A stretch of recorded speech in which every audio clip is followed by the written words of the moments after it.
How's it going, everybody? Bryan, Alvarez, and Dave Meltzer here, Wrestling Observer Radio. February 14, 2021, figure4online.com. Valentine's Day, yay. Well, it's not Valentine's Day, technically. Oh, it is here. It is well, it's not here till tomorrow, if I ever go to sleep tonight. We're not going to sleep tonight. This weekend's brutal. Yeah, we got this, we got the Vengeance Day show. So let's get going, let's not waste any time.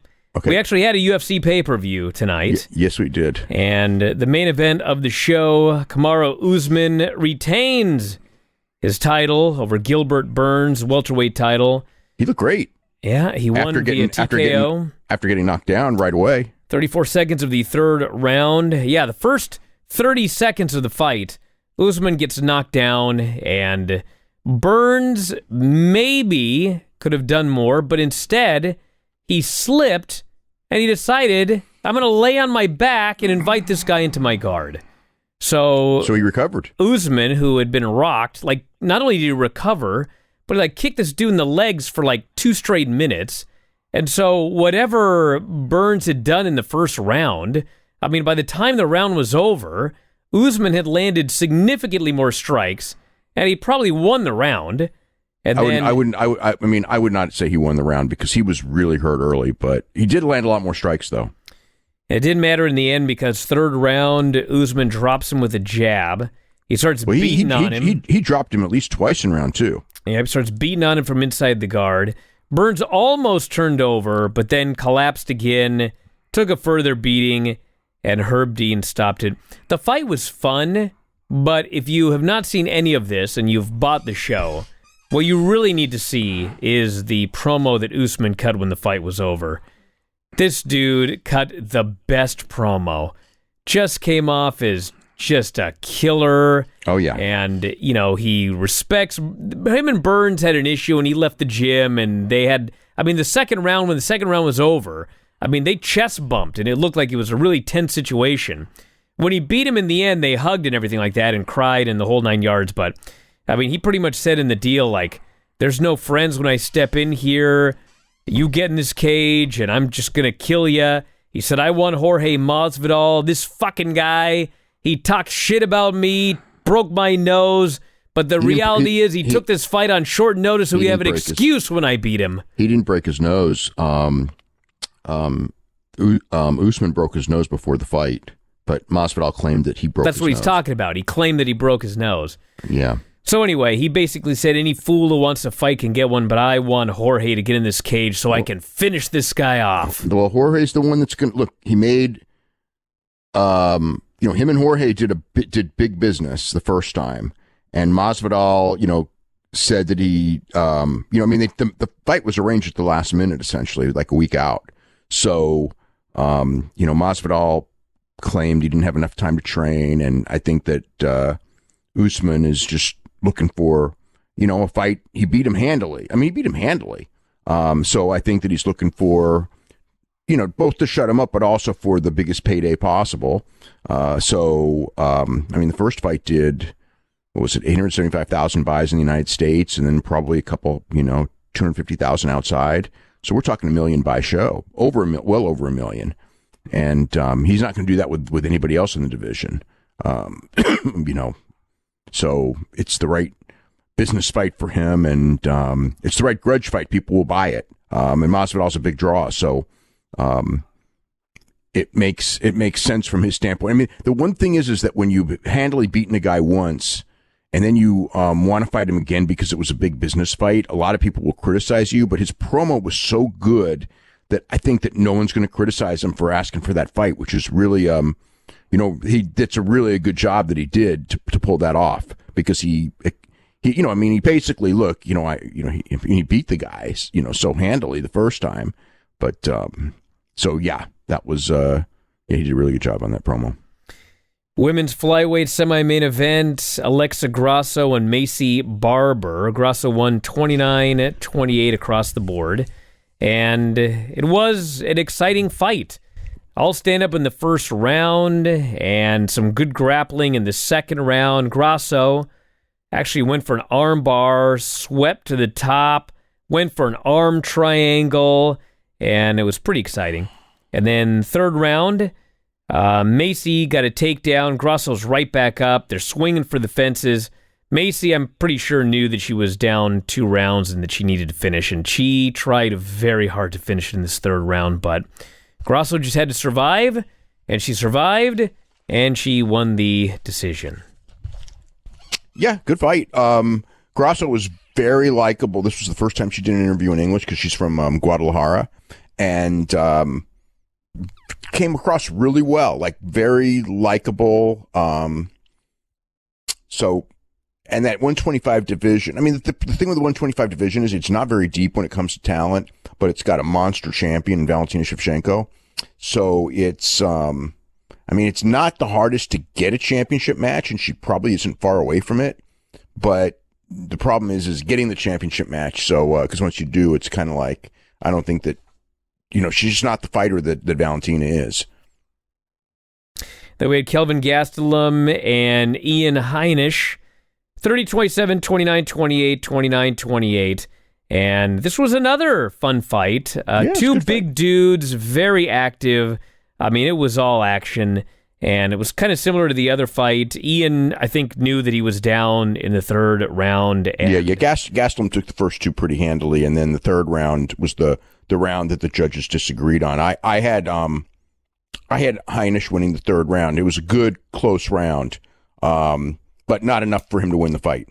He was very aggressive. He was trying takedown after takedown, trying to finish. And, he got Kelvin's back at one point and didn't really come close to choking him out, but he had his back for well over a minute. So it was a good fight, fun fight, and those were the only 3 that I saw. So take us through the rest of the show. Yeah, Gastelum got a lot of takedowns, and Heinisch is on paper a really strong wrestler. I mean, he was a strong wrestler growing up. And he would throw kicks and throw punches, and then Gastelum would just, basically tackle him down. Okay, so I only watched the main card. It opened with Julian Marquez and Maki Pitolo, and Maki Pitolo was dominating the fight, winning the first 2 rounds again. And Marquez came back in round 3, and he got the thing is like, Pitolo would dominate the fight, but Marquez kept going for guillotines, and some of them were kind of dangerous. So you kind of knew that, he always had that chance to win. And then in the 3rd round, he got the guillotine. He turned it into a Darce choke, Anaconda choke, and then won by submission, 4 minutes, 17 seconds of a fight that he was definitely losing on the cards. So he pulled it out with 43 seconds left. Ricky Simone and Bryan Kelleher. This was a very good fight. Ricky Simone and Bryan Kelleher was the other one, and that was Ricky Simone won all 3 rounds. Featherweight division. Ricky Simone's usually a bantamweight, but it was a late notice fight, and Simone took him down over and over again, and that was pretty much the story of the fight. So yeah, those were the other ones. Those were the only other fights on the show, on the main card. So a lot of talk with the UFC today about Gina Carano, the fallout. What happened with Ariel and Dana? And yeah, so Ariel Helwani did a long video.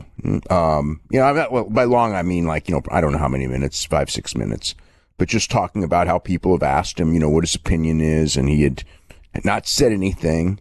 Obviously, Ariel's Jewish, and there were people who took Gina's remarks to be anti-Semitic. I didn't take them to be anti-Semitic. I took them to be ignorant. There's a difference.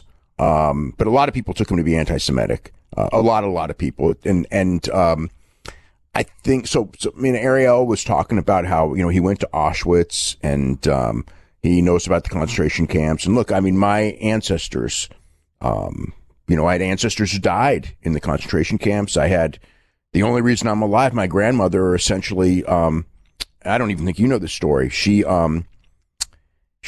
and her sister smuggled themselves out as teenagers, 14 years old, out of the country, out of Germany in potato sacks. And they got out of the country, and somehow they wound up in the United States. Wow. But they'd have been killed for sure, because she came from a big family, and I think all but 3 ended up being killed in the concentration camp. So it's one of those things where, when people talk about that being a hoax and stuff like that, it's pretty irritating to hear.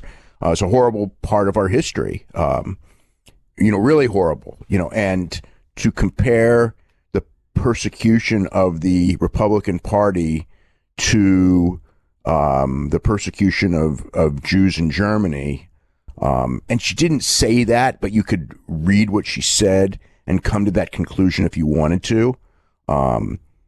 It's just ignorant. I mean, I don't think Gina, you can't defend her right now, even though, with my family, boy, it's a very touchy subject because obviously, Marianne and Gina were friends, pretty good friends at one point. So it's been very touchy, to say the least. My son's furious at her for the comments. So it's just a weird situation. So anyway, so Ariel was very upset, and he had every right to be. I wasn't like, when I saw the comments, I read Twitter and I've seen what Gina's been writing for months.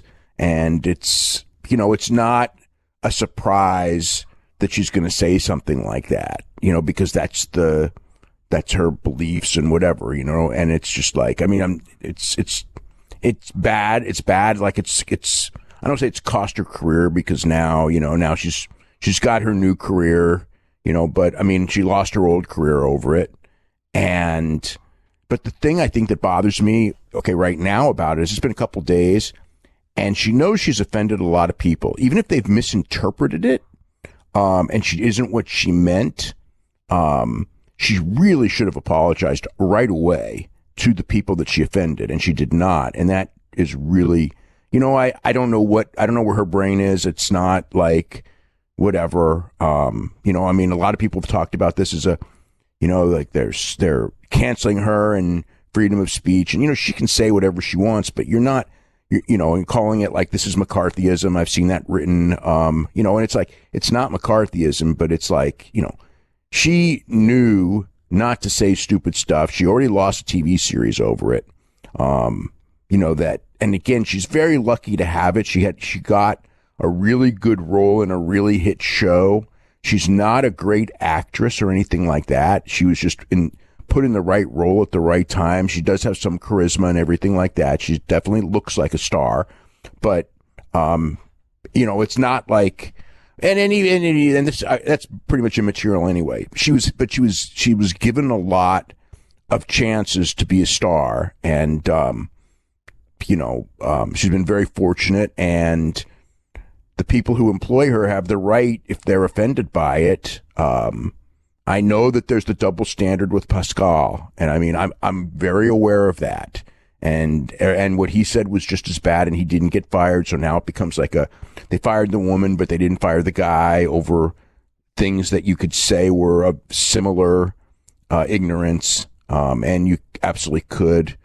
But that, and then you can make that argument, no doubt about it. But that's not a defense of her. That's a whataboutism. That's a completely different subject. But anyway, Ariel had every right to be upset about it. He went through and said, like, Gina, was, he always liked Gina Carano, and she was always good to him. And he was just sad about that. And again, her not apologizing actually bothers me more than what she said, because you can say something out of ignorance, but when you realize that you've offended people, you've got to go in there and say, I'm really sorry to the people I've offended. And she did not say that.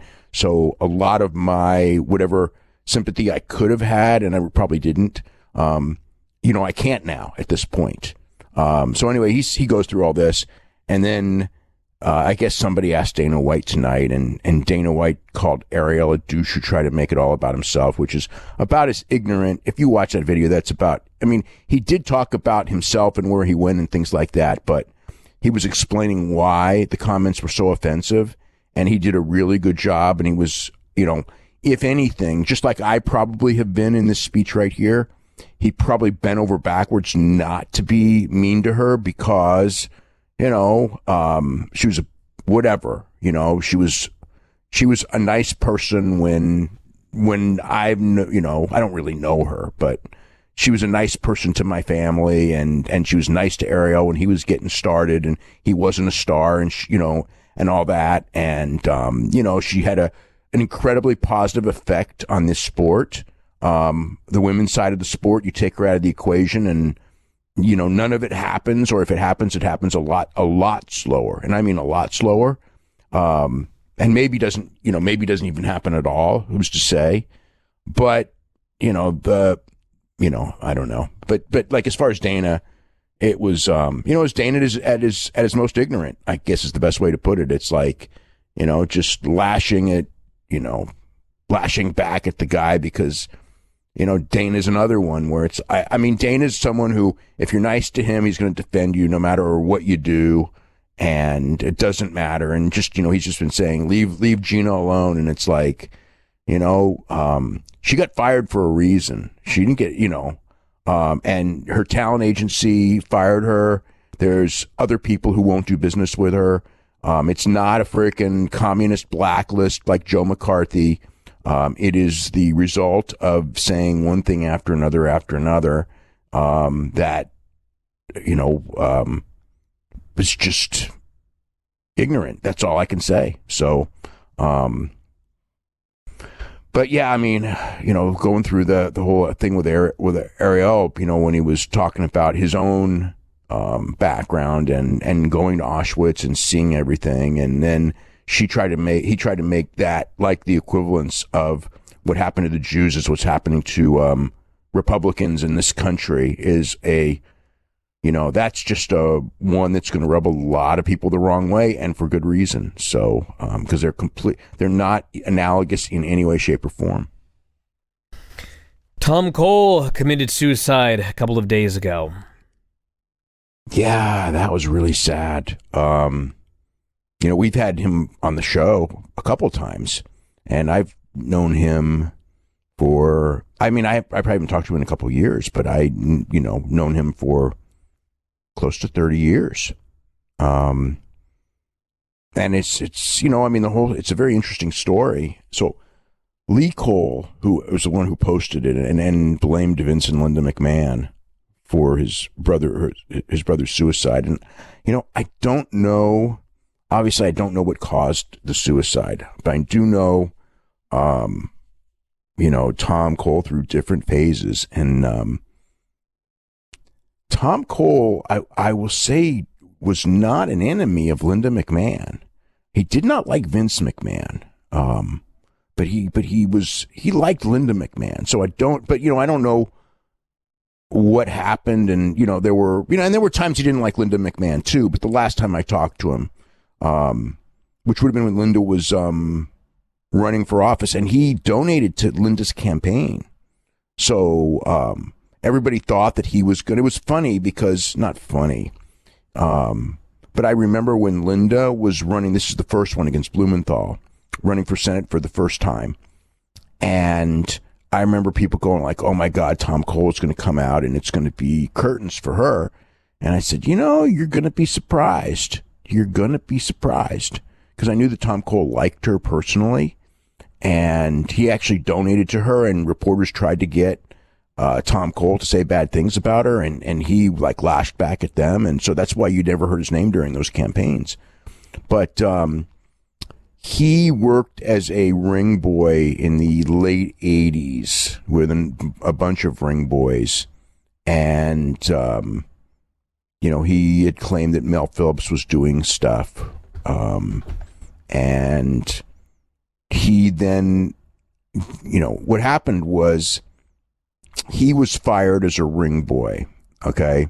And he didn't say anything for a while. And then one day he broke down and told his brother what happened. And what happened was Terry Joyal, who was a vice president at WWE, invited him to his house and basically tried to get it on with him. And he turned him down, and then he got fired the next day.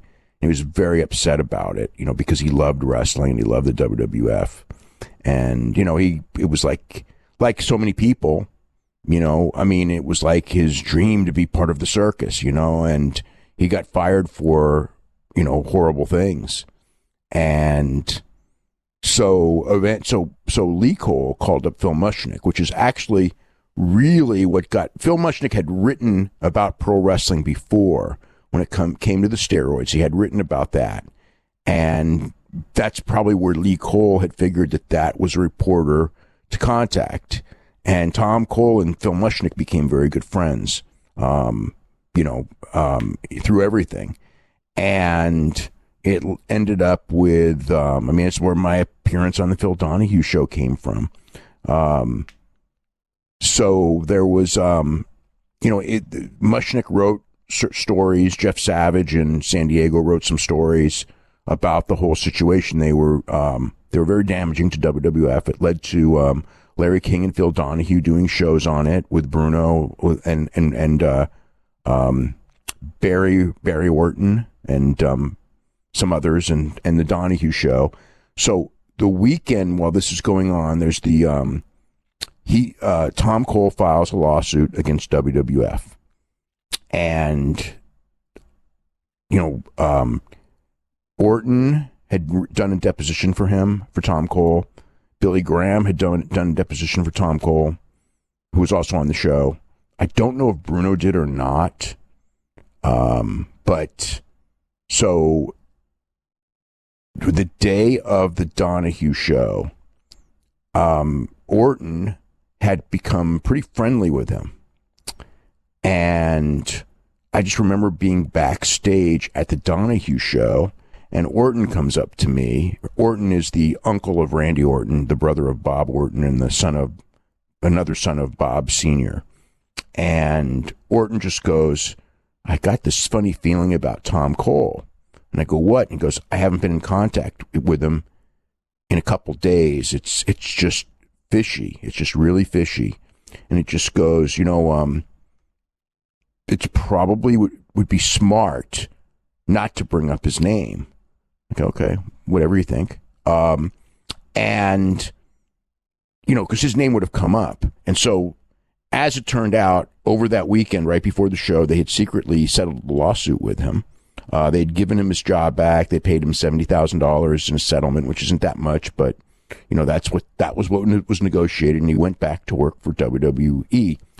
So Tom Cole was in the audience with Linda McMahon and Elizabeth, Randy Savage's ex-wife, Lex Luger's ex-girlfriend, the lovely Elizabeth. They were there, and they were waiting for somebody to bring up the name, and nobody did. So that was like the big Perry Mason moment that they had planned for this show that never happened. And after the show's over, the producer at Donahue comes up to me because they liked me the most, because I think they thought everybody else was kind of carny on the show. Bruno was not. And I wouldn't even say Orton was either, really. And perhaps others, but whatever. It was quite an interesting show. And he just goes, you're not going to believe this story. You're not going to believe who was in the state. What just happened? And I go, what? And he just goes, this guy is in the state, comes up to me and just goes, they're all, I don't remember what he said. It's actually, I forgot my exact words, but, cause it is 30, it's just about 30 years ago this month. And was just like, he said that, like, Graham's a liar, and, the only ones who care about me are the McMahons, and my name is Tom Cole. And it's like, the guy was freaked because he knew who Tom Cole was. They probably tried to get him on the show, in fact, but he wouldn't go on. And I didn't see Tom Cole there. But obviously, that's what happened. And then as time went on, Tom Cole and WWF had another falling out, and he ended up getting fired, and him and Mushnick remained friends. He got married, and, I talked to him from time to time over the years, and, it's like, you never know what happens, but he always seemed to me to be over it. It wasn't like he didn't run around looking for publicity. He didn't even want it at the first place. It was really his brother who heard the story, and his brother was the one who called Mushnick. So, but I don't know, I mean, like what scars there were from this situation. I don't know. I just remember he was married and happy and, kind of like it was like part of his life, but it wasn't like, but you never know. But I mean, with me, he never seemed scarred from it. That doesn't mean that he wasn't. It's so hard to look back on this situation. And, but that's, it's a very complicated thing. And I'm sure there's, again, I don't really know the story. I don't know what happened.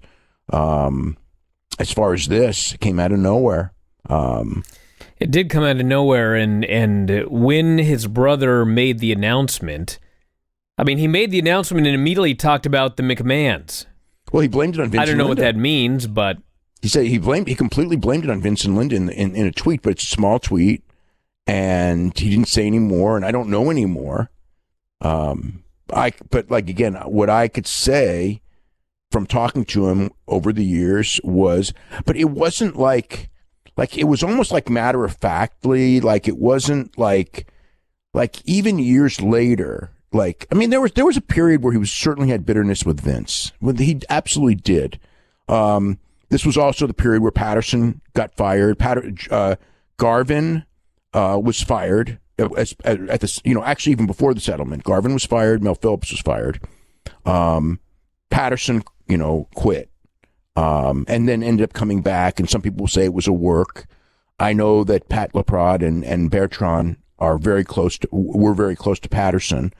And they said that it was not a work and that he legitimately left. I know that Vince told me on that day that they left, it was just like, Garvin and Phillips will never be back. And he goes, and Pat Patterson, who he did not defend Garvin and he did not defend Phillips to me. He said that Pat Patterson was part of a witch hunt.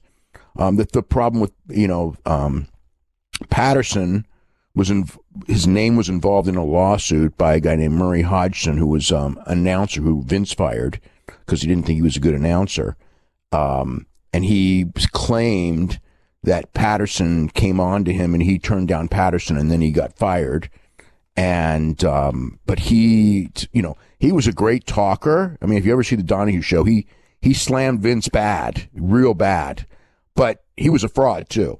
I mean, he was a complete fraud. As the more I found out about him and the more I talked to him, I mean, you can tell he was. I mean, and it was really an interesting experience because it kind of was like a lesson of like, you never debate a complete liar because a liar will say anything in a debate, and someone who tells the truth will be limited by the truth. And granted, a smart person will see that and see through it, but most people will not, and they will just accept the lie. And so that is one of the things where, I mean, he just tore Vince apart, and I'm going like, oh my God, he freaking made Vince look terrible on that show. But, he was the con man. I mean, not that Vince, Vince is what Vince is, but he was, in this situation, he was. So that, that's also one of the reasons why Patterson left was the bad, publicity off of that lawsuit. And then when the lawsuit ended, when Murray's lawyer, who called him the most dishonest client he'd ever had in his life, dropped him so the lawsuit ends. At that point, they went to Tom Cole and they said, can we bring Patterson back? And he said, yes, Patterson never did anything to me. So Patterson was back. But Cole, when he worked there, everybody, just the deal was, everyone in that company, for the most part, there were some people who befriended him, but a lot of the people in that company were very negative because here's this guy who, in their minds, tried to take down the company. They didn't give a shit that the fact is that his story was true, and those guys were really bad guys, really freaking bad guys. It didn't matter. It was like he tried to take down the company because that's the way people thought then, and many would still think today. So, his experience going back and working there was not the best, and then he ended up fired. And then him and Linda were at odds at the time of his firing. They were at real bad odds, but I can tell you later in life, it's like he was he was fond of Linda. You know, he just thought Linda was a good person. I mean, that was his thoughts. I mean, so, but again, I don't know the last 10 years. I don't know if he's told his brother other things. I don't know if this really played into it. I don't know that it didn't. But it was, you know, it's really sad. I think that he would be, I'm going to guess that, you know, within a year or two, he was 50 years old. So, but yeah, suicide death of, you know, the guy was, I'm surprised more hasn't been talked about, maybe because people don't really understand the situation, and also because it's a very difficult situation to talk about, because it was a very ugly period in wrestling. The Smackdown overnight ratings, even though they're the overnights, we can compare them to previous overnights. Terrible number this week, 1.88 million. Yeah, but it's the same as Wednesday. I mean, you can't fight that. You know what I mean? There was an impeachment hearing going on all week, and that's why the wrestling ratings were down for everybody. I mean, they were not, the hearing was not there for Raw, so you cannot use that for Raw's low number excuse, because it didn't. And the news ratings were not through the roof on Monday. They were through the roof from Tuesday through Friday, though. So actually, I haven't seen the Friday numbers. I'm presuming they would be, though. There's no reason they wouldn't be, because on Tuesday, Wednesday, and Thursday they were. And I know what I was watching on Friday, and it was not wrestling. So, you know, that's the reason. And I wouldn't even, I don't give the Wednesday or Friday ratings any thoughts. I mean, the NXT number was really low. I mean, it was really low. And the AEW number was, I mean, honestly, the AEW number was exactly what I thought it would be, given the hearings. I mean, the only thing on the AEW number that was notable to me was the main event was a very disappointing number. I mean, the show as a whole was what it's going to be given the competition. You know, I mean, AEW, except for news shows, was second for the night. Beat 2 NBA games, beat the NHL game. That's not bad. That's pretty freaking good. Even if you go like, oh, it's 741,000 viewers and 0.29. And it's like, yeah, but, you know, you got to put it in perspective, which some people will and realize it's actually a good number. And some people will, you know, just claim that it's not, you know, then just not look what's the reality of the situation and try to claim it's a bad number, but that's bad faith. And the same thing with the Smackdown. It's like, if next week's number is like this, then it's something to worry about. But you get a bad number against, you know, an impeachment hearing, you know, then it's just what it is. You cannot fight that level of news, not with wrestling, not with anything. And Smackdown had been doing very well until this week. So, you know, and this is the week it's down. So I don't, like I said, I wouldn't even give it a second of thought as far as like, oh my God, the sky's falling or nothing. If next week's number is similar, then I would go, okay, you know, it's something to think about. Right now, wouldn't even, well, like I said, you cannot fight that level of news. What did you think of this Smackdown show? You know, I thought that they were going to announce some stuff for the pay-per-view, and I guess they did seem to do an angle with Nia Jax and Shayna Baszler with Bianca Belair and Sasha Banks. So maybe they're going to do the tag match, and then Banks and Belair will, you know, go through that with a singles match.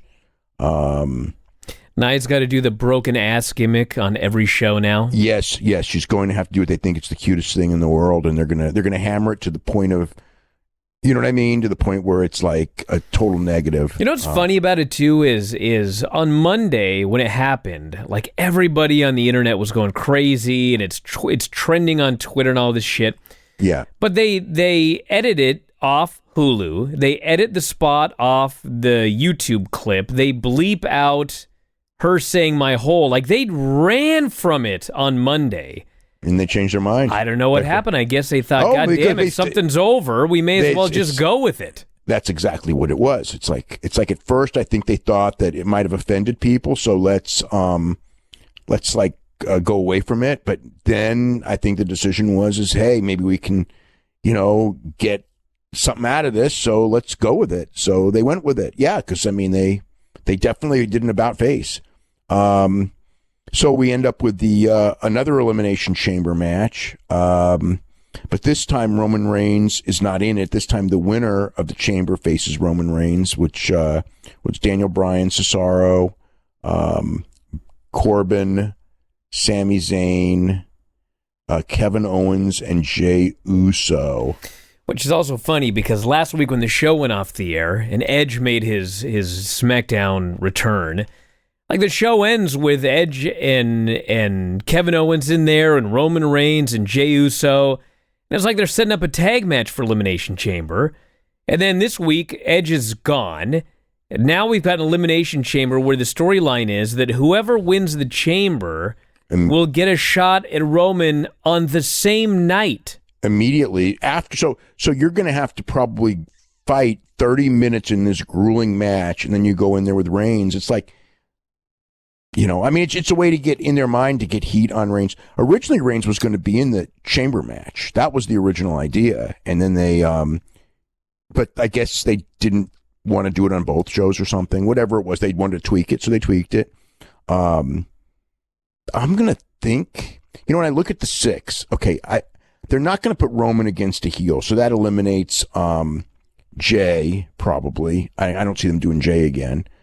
Certainly Corbin and Sami Zayn aren't going to be getting the shot. So it's down to Owens, who I don't think will get it just because he's gotten so many.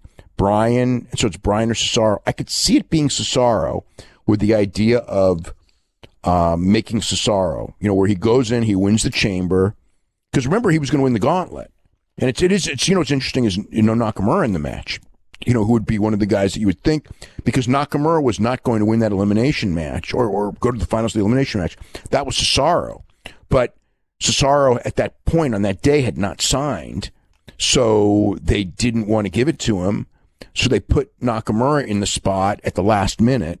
And then when Cesaro agreed to terms, and I don't know if he signed the contract. I'm sure he has by now. You know, because if not, Nakamura would be in the match.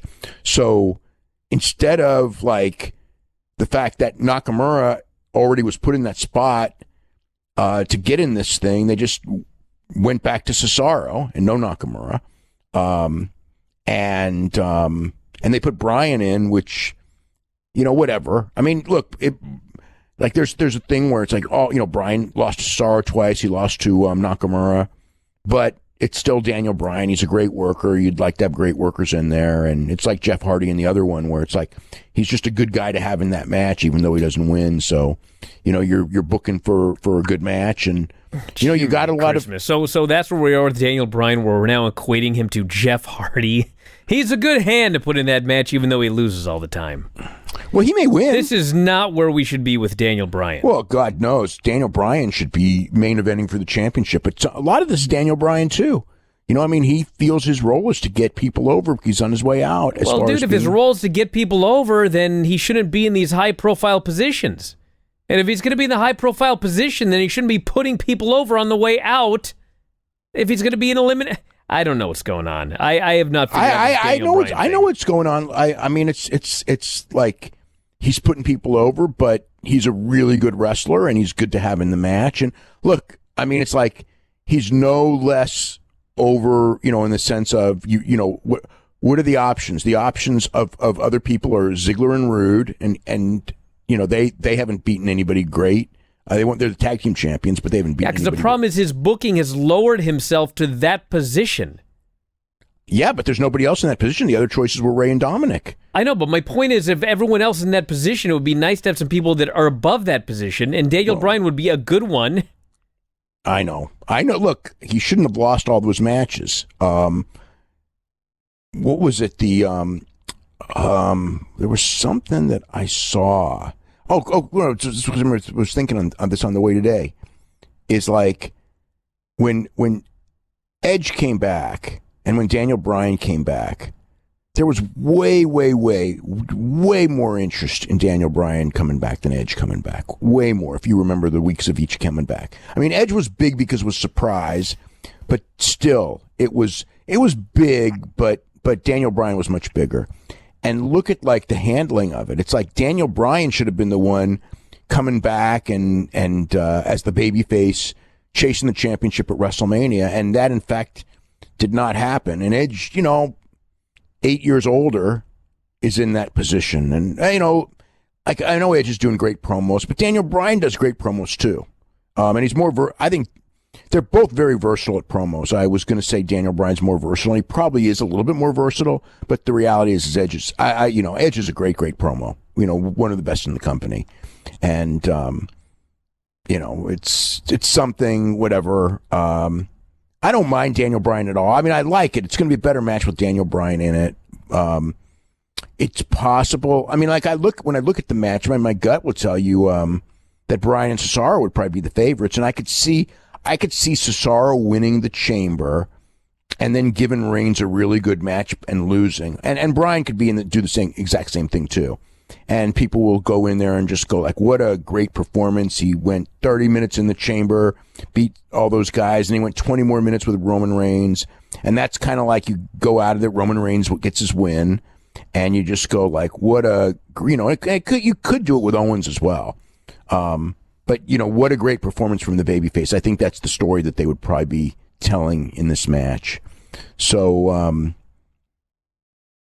the whole idea is I think so the show starts with the idea that Reigns is going to be in the Chamber match like Drew, and then he says that it's not going to happen, and the idea is what are you going to do? Fire him? And Heyman got a great line in there, and he goes like, last year when Reigns wasn't there, it was the lowest attended WrestleMania in history, which was pretty clever.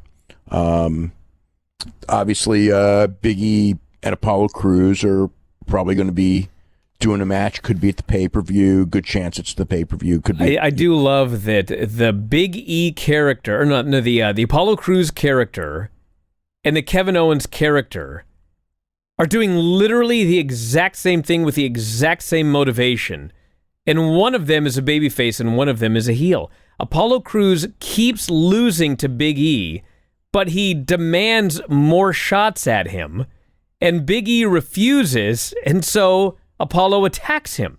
That is the exact same thing that Kevin Owens is doing with Roman Reigns, but Kevin Owens is top babyface and Apollo Crews is a heel. Yeah, but there's one giant difference, and that is that Apollo Crews hasn't gotten screwed out of any of these matches. He's just lost, and Kevin Owens has gotten screwed at every single match. Like every single match he should have won, but got screwed. So that's the difference in the situation. Other than that, it's it's similar though. Yeah, I did like their match though.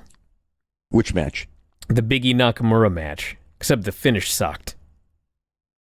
I mean, I guess, but it's like the finish completely ruined it for me. It was like, and especially because I just watched Okada and Evil do the exact same finish, and it was like, I just saw this finish. I mean, granted, it's like, it's one doesn't know what the other one's doing, but it's you never like a championship match that gets ruined when a third guy comes in when it's like a real so.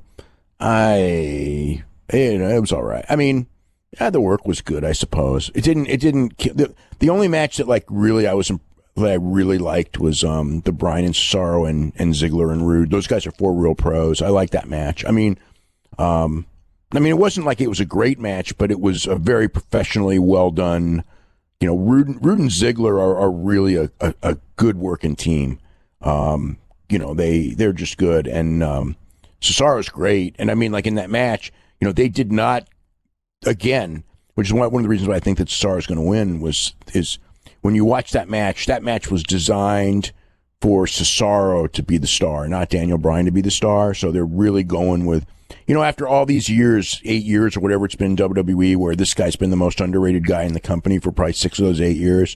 Now they're going with him. You know what I mean? Well, dude, I hope they keep going with him, because I've seen a lot of guys that their contracts are coming due and they're promised a big push and they re-sign the contract and a month later they're right back where they were again. Well, I wouldn't be surprised if 3 months from now he's right back where he was before, because that's usually, 9 times out of 10, that's how this is going to end up. I mean, you can see how hard they're trying, because Bryan puts him over twice. This match was built around him. Cesaro got jumped before the match, and they do the interview backstage, and Bryan makes sure to say, "At Cesaro's one tough guy," as they head down to the ring. So they're trying, and I'm glad they're trying, but as a fan, I certainly don't have a great deal of faith in this push. Well, you can't. Cesaro did a great promo, too, on Talking Smack. It's worth going out of your way to see. A very good babyface promo. So now, how did he turn again? Well, he didn't. Okay, because I keep thinking like... Well, I mean, what happened was Nakamura basically turned, and since they were partners, I guess, that by osmosis, he also But turned. if you remember when Nakamura turned, they were going to feud. They looked like they were about to feud with each other. Well, I guess he had second thoughts. Yeah. Signed on that dotted line and thought, you know what? It's not like he saved Nakamura anywhere, did he? Did I miss something? I don't think so.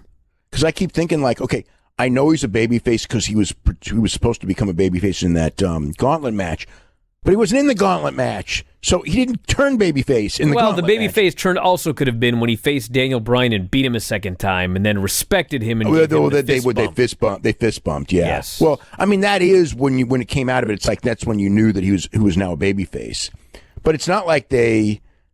I mean, I guess that's something, but. I don't know. It wasn't that strong of a turn. I kept thinking like, okay, I know he turned, and I know where he was supposed to turn and how it was supposed to go, but it didn't happen, and now he's a babyface. Well, one way or the other, this leads us to Elimination Chamber next weekend. But of course, we got the Vengeance Day show tomorrow, which has Io Shirai, Toni Storm, and Mercedes, triple threat for the NXT Women's title. Dakota and Raquel versus Ember and Shotzi in a Dusty Classic final. MSK versus Grizzled Young Vets in a final. Finn Balor versus Pete Dunne for the NXT title, and Johnny Gargano versus Kushida for the North American title. So 5 matches, probably 2.5 hour show. Yeah, so NXT has been cold lately, obviously, but this will probably be a great show. I'm really looking forward to Finn Balor and Pete Dunne and Gargano and Kushida as well. And the other matches will all be good as well, but those two I'm really looking forward to. But it's not like I don't sense anyone's dying for those matches by any means. I mean, I know they tried to promote them hard on Wednesday. And, at the end, it's funny because Gargano is doing the whole comedy thing, the comedy injury, with a wheelchair with a broken arm and all that. Just total comedy with Kushida. And then at the end, he does this promo where it's like... Total fighting babyface promo. Well, it's just like you're going to see a classic match, which, I mean, I'm sure we are, but it's like you're building up a classic match with like this comedy gimmick, and then all of a sudden at the end, he does this, total, it was not even necessarily, but kind of more babyface promo than heel promo, but just this promo for the whole thing is you're going to get this really serious, classic, like watch us because we're going to go out there and give you like the great match. And it's like, why didn't you do that the whole time in the promo? Why are you doing that other? It's it wasn't even that. It was like his point was, I am Mr. Takeover. I'm Johnny Takeover. Nobody's better. Nobody beats me. So you've got to bring your A game. And it's like, you were just talking about how his name, you didn't even want to hear his name because there was some sort of curse. Yeah, because of the curse. Yeah, it was built up with a curse. Yeah. It was a very bizarre way to end this storyline, this go-home show. Yes, but they're going to have a great match, and Balor and Dunne are going to have a great match. But there's something, I mean, with Dunne, it's just weird to me because it's like some of these guys that have been around in the system for years, and they're just great. And I thought like by now they would be, like real superstars, and they're like in the same spot they were in 4 years ago. And Pete Dunne is the perfect example of that. Pete Dunne, I mean, that guy is such a great wrestler, and he was like 22 years old, and now I have this feeling he's going to be 34 years old, and he's going to be in NXT wrestling, whoever is around in 12, or whatever it is in like 8 years in NXT. It's like, he's gonna be one of these career NXT guys, which I guess that there's, it's a better living than being a career indie guy for sure. And I know that like Levesque did say in some of the calls, it's like, look, some guys are going to be career NXT guys, and that's not a bad thing. And I suppose and he might be that guy, and I suppose it may not be a bad thing, but I don't know. I just thought that, well, even quite frankly, it depends on the guy, because if the alternative is Johnny Gargano being called up to the main roster and doing nothing and vanishing onto 205 Live, I would much prefer. Well, 205 Live's even lower than it. 205 Live's even lower than NXT. That's my point. But like, if you go up to the main roster and they don't do anything with you, I mean, you're on main eventer 205 Live. So I would prefer him being a career NXT guy. And like, Ciampa's made it clear he wants to be a career NXT guy. So more power to him. Yeah, but I mean, the flip side is that, the top guys, I mean, there's probably exceptions, but generally speaking, high money in NXT is about half of low money on Raw and SmackDown. So, there's that issue as well. We also have the week after, full card so far for Elimination Chamber. McIntyre, AJ, Jeff Hardy, Randy Orton, Sheamus, and Miz. In a chamber match, Jey Uso, Kevin Owens, Corbin, Sammy, Cesaro, and Bryan in another chamber match. Winner gets Roman Reigns that night. Lashley, Keith Lee, and Riddle, which we still haven't figured out why Riddle's in that match. And Asuka versus Lacey Evans for the Raw Women's title. Yeah. I don't know what they're doing with Street Profits and Rude and Ziggler, but that match is obviously coming. And then what was the other stuff that looks like it's built? I mean, Rude and Ziggler should also have to defend against Bryan and Cesaro. They could do that. Yeah, but that won't be on the pay-per-view. No. And then, Nia Jax and Baszler will defend. Might be a three-way with Bianca Belair and Banks, and then also with Naomi and Lana. So, or it could be against only one of those two teams. So that's a direction they look like they're going in. Tommy Dreamer did not win the Impact title on their show tonight. Well, nobody expected that he would. I mean, but yes, 50. Tommy Dreamer turned 50 tonight.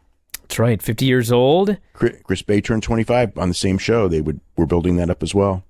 And somebody else, Nicola Roberts, turned whatever she turned. I don't even know the number. I know it was her birthday today. Oh, man, what a day. So, yeah, we had that. And then Private Party did not win the tag team titles. They did a three-way for the belts on the show. And I guess at the end it was a finish. Private Party had the cover. Mark Quinn, I think, did a 450 or a shooting star on, I didn't see it, on James Storm, and then Anderson blind tagged in and stole the pin.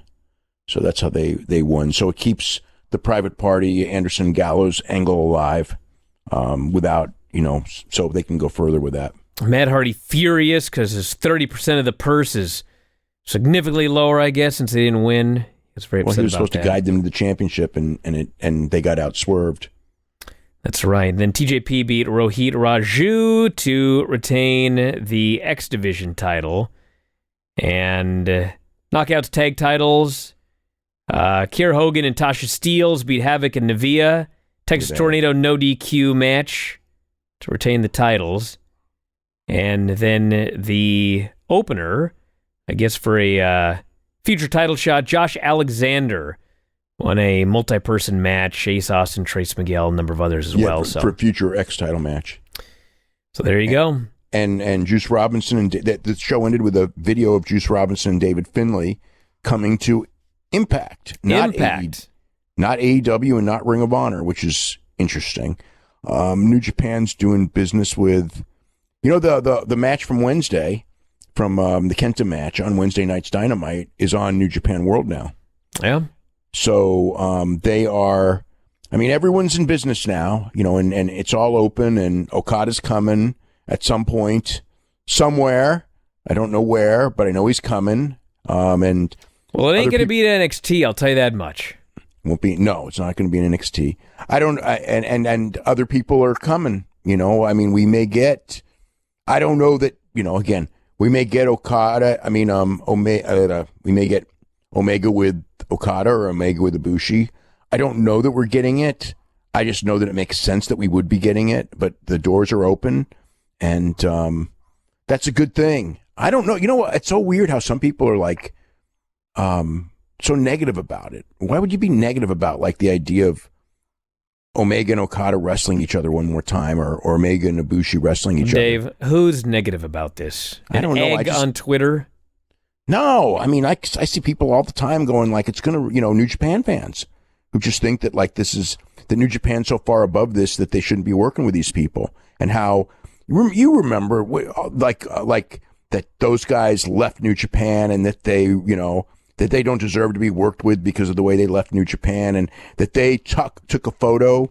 This was so ridiculous. I was there when this happened. They took a photo in front of the Tokyo Dome, and how disrespectful that was. That was fucking respectful. That was to show, because when that photo was taken, they had a meeting set up, and they were the ones who were blown off. It's like, I don't know. It's really weird because, again, like I was there that week talking to both sides. I was like in the fucking middle of this.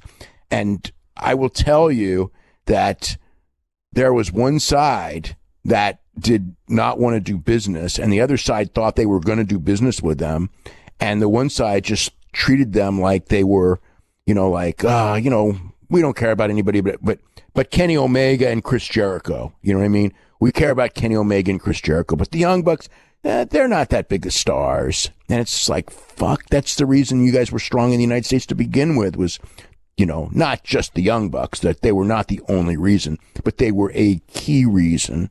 And they were certainly the reason for the merchandise selling. And to just kind of like, and they wanted, those guys wanted to work there. They wanted to work the big shows. That's what they thought they were going to do. And, the idea that all this stuff was yes, they were, they did sign after this. They did sign Trent Beretta and Chuck Taylor away, that New Japan, I don't think New Japan was that high on Chuck Taylor, but they absolutely were on Trent Beretta.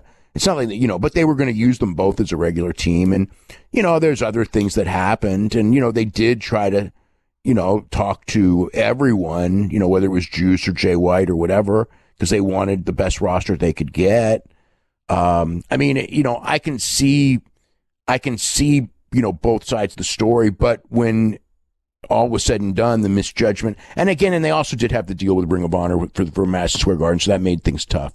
But there were still better ways that you could handle it, but it's the door, the forbidden door is now open, and we're gonna get, hopefully we don't get too much of it at once, because then it won't be that good. But at certain points, it would be very good to have different things. And unfortunately, it's great, but we're not going to get a lot of it because, right now, because of the quarantine measures, it's tough. When this pandemic is over, and we can freely travel back and forth, that's when we'll be able to get every dream match that they think that will sell, and they think will be good. It will be open to getting. That's not saying we're going to get every one of them, but we're going to get a lot of them. But we're not going to be able to get a lot of them right now, just because of the travel restrictions. All right, before we go, 58-year-old KG Muto won the GHC. Well, we got a title. couple. We got to talk about Bloodsport too. I haven't seen any of Bloodsport. Well, John Moxley's wrestling Davey Boy Smith Jr. next Saturday night on Bloodsport. I know Jeff Cobb beat Chris Dickinson in the main event tonight. I haven't seen any of it either. But I heard the show was really good. I don't know if I'm going to get a chance to watch it. I still have to watch. I heard the Noah show was great.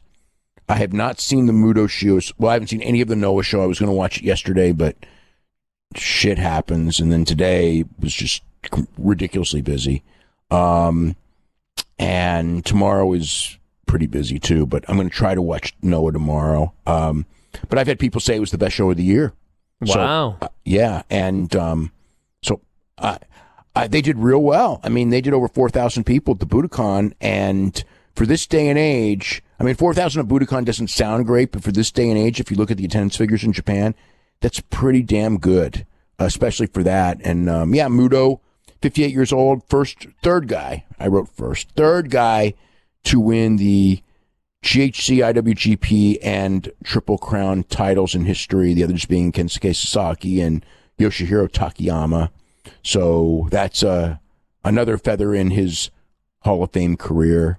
And I don't know how good this match was, because I've had people tell me it was not that good, and I've had people tell me that it was absolutely phenomenal. So I really do need to see that one for myself. But, Shiozaki has been awfully fantastic in his championship defenses, and it's kind of sad in a way that the run is over.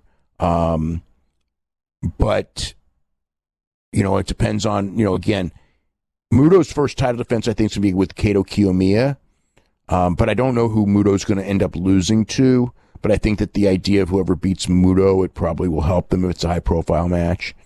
So there's that. And also, there is unrest in WWE because a lot of different departments are not offering raises or promotions right now because they're... This I gotta hear. Because the profits aren't high enough? I was going to say, what's the problem here? I mean, fuck, we just got the financials, the most lucrative year in company history. I mean, could you have worse timing to tell these people this? No, you couldn't have worse timing. That's why everyone's so upset, because you couldn't have worse timing, because so many people... I'm pretty sure they'd be upset one way or the other, but I'm sure the timing is... Yeah, it wasn't the right time, and a lot of people were expecting bonuses that they're not going to get, and there's, there was definitely a lot of unhappiness this week, a lot of the producers, and... So what's the reason? Why do we have the highest profits in company history and these people can't get a raise? Because the profits aren't as high as Wall Street was expecting, and the stock has fallen, and I think that they are trying to rebuild the stock price. The stock price is a real big deal, so that's the reason. I don't think that people will take that as a... Look, It's a stupid reason. I was far more upset when they were laying people off. The idea that, and granted, the idea of not giving raises is, and I mean, that's a general rule with talent, but I'm sure that there are exceptions. But I know that when they were negotiate, like a year ago when they were negotiating for talent, they were like offering people these great deals. And then now, they're offering people the same as they make. They're not cutting people, as far as I haven't heard of anyone being cut in pay, but they're offering the same, and they're pretty much telling people, no raises because there's no house shows and all that, while, the profit margin is really, really high. So, but yes. Yeah. You want to know one of the reasons the profit margin's high? Because they ain't losing money on house shows anymore. Well, no, the profit margin's high because of, that's part of it too. But the profit margins, the real reason the profit margin's high is because they get these great TV deals that are guaranteed, and then they just got this Peacock deal, so the whole thing is like, everyone knows that this Peacock deal is worth, $60 million more a year in profits, and where no one's getting raises on the same week as they announced the biggest year, and that next year. And next year will be as big, but for Wall Street they want more and more. They want bigger profits because that's what they're looking for. And they found out which WWE said at the call that the expenses for doing these Thunderdome shows are really high, much higher than anybody expected, and so that is. That's a negative on the profit side. They could make much bigger profits taping at the Performance Center, but that would be a bad idea long term because those ratings were just going down at a terrible clip in the Performance Center. I mean, those shows were not good at all. I'll tell you what was it that I saw? Was it Cesaro?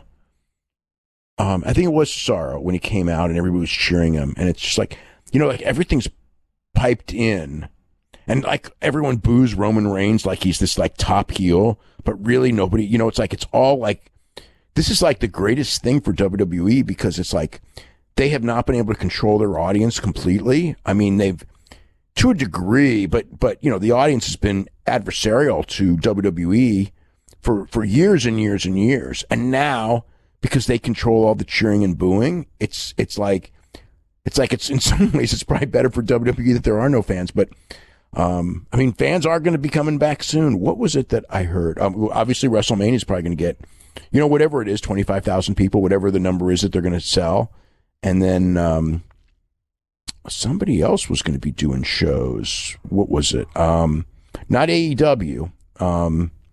Not yet, anyway. I haven't heard any plans of AEW moving out of Jacksonville for a while, and I know that like they're.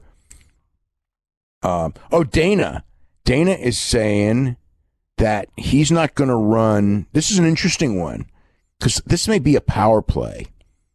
Dana is saying in Las Vegas he will not run ticketed events unless he can sell the whole building. He's not going to go in there for like 20% or even 50% of the house. Like it's either the whole building or he won't run. And I think that is a way because the commission gets paid based on ticket sales. So for these shows, even though they're regulating these shows, and they do pay the commission something, because the commission gets, what I think $50,000 gets a pay-per-view, and there may be a some deal that they get a certain amount of money just because they're running the shows. But the main money that they get is that percentage, whatever the percentage is, 5% of, 5% of a $5 million gate is, what is that? $250,000? Yes, $250,000. So it's like, that's a big chunk of money. And so the commission is going to be pressured into, I think that they would, for the idea of safety, you would probably want to open it up for 20% or 30% or whatever it is before you're doing 100%. But since Dana is saying he will not run with less than 100%, they will get none of this ticket money unless they open to 100%. So it's a real interesting power play that he's doing. And that's what this is. Because, so that was a very interesting statement by Dana, in very, as far as like the plans and everything, because, I mean, I don't know what's, again, hopefully all this is a thing of the past in enough months from now, but, it's going to be very interesting to see how quick people will come back to what they were doing before, like how quick the movie business comes back, how quick the concert business comes back, how quick the baseball tickets sell, if they can sell tickets this season, or football tickets, if they can sell in all these markets, if it's deemed safe. It's going to be interesting. It's going to be a very interesting year. Very, very interesting year.